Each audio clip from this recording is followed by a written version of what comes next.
bahwa setelah putusan ini kan putusan ini belum berkekuatan hukum tetap ya, karena masih ada waktu buat jaksa apakah bisa menyatakan kasasi terhadap putusan bebas ini, sehingga tentunya kami menunggu itu.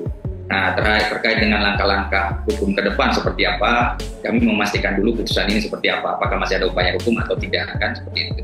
Kemudian kedua, bahwa terkait bahwa rehabilitasi dan tuntutan ganti rugi itu salah satu opsi juga yang kami tentunya akan lakukan, termasuk juga proses etik ya, proses etik karena di sini kan ada fakta-fakta yang sudah dilaporkan di Propam bahwa ada pemerasan, misalnya ada permintaan sejumlah uang, itu juga kami akan tetap mengawal ke depannya seperti apa proses penyelesaian laporan kode etik tersebut. Karena ini belum selesai. Ibu Supriyani kemarin masih sudah diperiksa ya, kepala desa juga sudah. Kemudian terkait dengan tuntutan rehabilitasi dan ganti rugi, nanti kita menunggu putusan ini setelah berkekuatan hukum tetap. Pencopotan itu kan menurut kami mungkin masih terlalu ringan. Saya pikir harus ada sanksi yang lebih berat ya, terhadap itu karena Polri harus berbenah di sini ya, karena akibat ulah misalnya 1-2 orang ini akhirnya membuat citra polisian tergerus ya. Jadi ini harus jadi pembelajaran, harus ada sanksi yang berat supaya ini tidak terulang atau anggota-anggota lain tidak mengulang seperti ini. Karena penyalahgunaan wewenang di kepolisian misalnya itu yang membuat akhirnya citra polisi dipertaruhkan di sini ya. Citra polisi dipertaruhkan. Jadi harus ada perbaikan-perbaikan yang lebih baik ke depan, termasuk sanksi yang lebih tegas supaya ini tidak terulang untuk ke depan. Tentunya ini menjadi pertanyaan kenapa Ibu Supriyani misalnya atau kami harus mengejar itu. Karena apa? Pihak-pihak yang telah menyebabkan Ibu Supriyani ya, karena walaupun Ibu Supriyani cuma ditahan 1 minggu, tapi ada proses yang begitu panjang. Dari bulan April itu sampai saat ini kita tidak bisa membayangkan bagaimana kerugian Ibu Supriyani, baik itu tekanan psikologis, tekanan mental, ya. Kemudian suaminya juga sampai 8 bulan ini tidak tenang bekerja karena suami Ibu Supriyani hanya bekerja serabutan ya. Jadi itu yang tidak terbayangkan bagaimana kerugian-kerugian ini. Nah, orang-orang yang telah menyebabkan itu tentunya dengan putusan bebas Ibu Supriyani tidak harusnya duduk-duduk atau biasa saja misalnya, ya kan? Ini harus ada pertanggungjawaban juga untuk mereka seperti itu. Tidak adil bagi Ibu Supriyani yang sudah menanggung berbagai macam penderitaan, sementara orang-orang ini yang menyebabkan Ibu Supriyani ini misalnya tidak apa-apa, gitu. Santai-santai saja. Bahkan mereka juga tidak akan merasakan misalnya tekanan atau seperti apa. Nah, kan tentunya kalau kita bicara keadilan ini tidak adil buat Ibu Supriyani. Kemudian kedua, bahwa ini harus ada pembelajaran. Praktik-praktik yang seperti ini itu tidak bisa diselesaikan dengan pemaafan saja. Negara ini kapan akan baik kalau misalnya penegakan etik atau penegakan hukum terhadap pelanggaran-pelanggaran ini kita cuma selesaikan dengan pemaafan atau minta maaf atau pengampunan. Itu tidak akan, itu akan berulang terus, kita akan melihat fenomena seperti ini. Sehingga pentingnya kami melihat di situ. Pencopotan ini kan kemarin ini belum sanksi ya, karena proses etiknya kan masih berjalan, belum ada sidang kode etik. Jadi mungkin ini tidak akan pimpinan saja yang mengambil langkah cepat untuk mencopot ya, tapi itu belum berbentuk sanksi.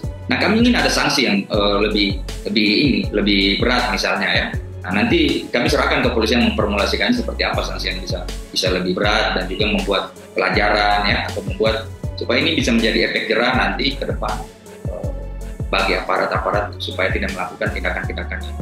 Sanksi itu bukan hanya kode etik, yaitu karena ini sudah masuk ke arah pidana, pemerasan, minta duit gitu kan, kemudian dan semacam rekayasa perkara. Oke lah, kalau rekayasa dan kesalahan-kesalahan itu dimasukkan kode etik ya, bagus. Tetapi untuk pelanggaran-pelanggaran yang sudah mengarah kepada pidana dan pidana berat itu pemerasan itu masuk suap, korupsi gitu, dan ini tak perlu mestinya menunggu dari pengaduan atau laporan dari penasihat hukum, karena delik ini siapa yang tahu ya.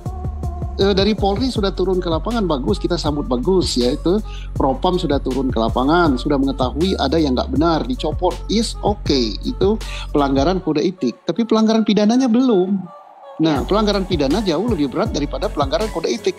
Tidak perlu nunggu laporan dari Pak Andri gitu, dan saya yakin mudah-mudahan Polri sudah mengambil langkah-langkah, tapi langkah-langkah itu karena Polri ini milik masyarakat. ya.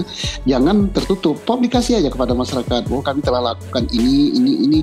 Apa yang terjadi kesalahan dari aparat ya, itu dibuka ke publik, dilakukan tindakan yang benar. Ini bukan berarti membuka aib Polri. Justru hal itu terbuka, masyarakat selaku pemilik Polri tahu bahwa Polri serius untuk berbenah. Demikian juga dengan kejaksaan. Kita sambut baik sudah dicopot ya jaksa peneliti awal ya.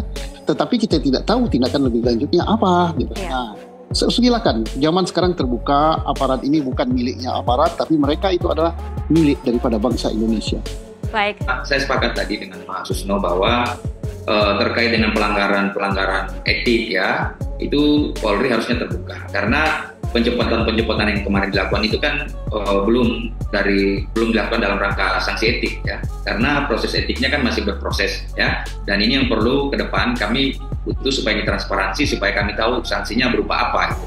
Nah, kemudian terkait dengan masalah misalnya pidana seperti yang disampaikan Pak Susno tadi, kan kemarin sudah ada bukti-buktinya juga kami beber bahwa Ibu Supriyani di tingkat penyidikan itu dimintai uang, sudah menyerahkan sejumlah uang, bahkan juga diminta 2 juta sudah diserahkan, kemudian 50 juta juga diminta supaya perkara ini bisa dihentikan. Nah, hal-hal tersebut kan kalau kita lihat dalam konteks ini itu bukan cuma berkonsekuensi etik tapi juga harusnya ke pidana.